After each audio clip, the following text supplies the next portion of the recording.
বাবা এখন আর কিছু বলেন না, শুধু চুপচাপ বসে থাকেন বারান্দায়। ছেলেটা এখন অনেক বড় হয়ে গেছে, বাইরের দুনিয়ায় ব্যস্ত। অফিস, বন্ধু, সংসার সবকিছু সামলায়। আর বাবা যে নিজের ঘুম বিসর্জন দিয়ে একসময় ছেলেকে ঘুম পাড়াতেন, আজ সেই বাবা সারাদিন একা বসে থাকেন বারান্দায়।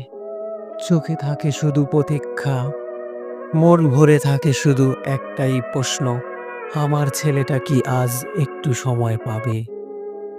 বাবা এখন আর কিছু চান না, শুধু চায় সন্তান একটু পাশে বসে বলুক, বাবা কেমন আছো তুমি? সেই সময়টাই হয়তো আপনার আমার হয়ে ওঠে না। সন্তান যখন বড় হয়ে যায়, বাবা তখন ছোট হয়ে যায়।